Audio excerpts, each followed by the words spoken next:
ఈ హస్కీకి నిజంగా దాహం లేదు, కాని అతను ఒక్కటే నీళ్లు ఉన్న స్థలాన్ని ఆక్రమించింది.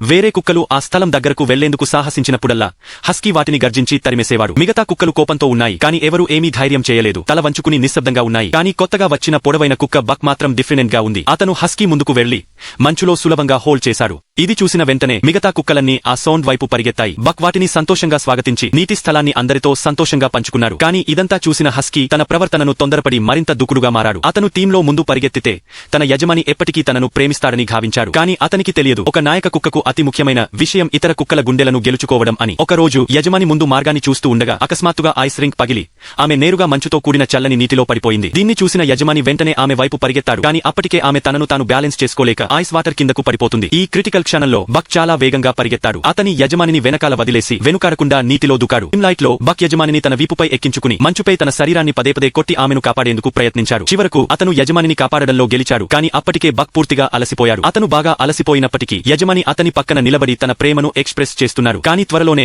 బక్ ఇక మోయలేక ఐస్ వాటర్ లో మునిగిపోవడం ప్రారంభించాడు. యజమాని మంచుపై నిస్సహాయంగా బక్ పేరు పిలుస్తూ కేకలు వేస్తున్నారు. ఆ సౌండ్ ని విని అతను కరెక్ట్ ప్లేస్ ని ఊహించి తన కత్తిని తీసి మంచును పగలగొట్టడం ప్రారంభించాడు. కాని మంచు చాలా గట్టిగా ఉండటంతో కొన్ని కట్లు చేసిన తర్వాత కత్తి విరిగిపోయింది. అతను నేలపై మోకాళ్లపై కూర్చుని ఏడవడం ప్రారంభించాడు. ఎప్పుడూ వెనుక నడిచే అలవాటు ఉన్న కుక్క తన వైఫ్ ను కాపాడడానికి తన ప్రాణాన్ని పనంగా పెట్టిందని ఆలోచిస్తూ ఆ క్షణంలో ఎవరో తనకు ఒక స్టిక్ ను అందిస్తున్నట్లు గమనించాడు. అతను ఆలోచించకుండా దాన్ని పట్టుకుని మళ్లీ మంచును పగలగొట్టడం ప్రారంభించాడు. కాని అకస్మాత్తుగా అతనికి ఏదో అనుమానం వచ్చింది. వెనక్కి తిరిగి చూస్తే స్టిక్ అందించినది ఎవరో కాదు, తాను గుర్తు చేసుకుంటున్న బక్ అని తెలిసింది. బక్ ను తన యజమాని సమీపంలో చూసిన హస్కీ దూరంగా నిలబడి ఉంది.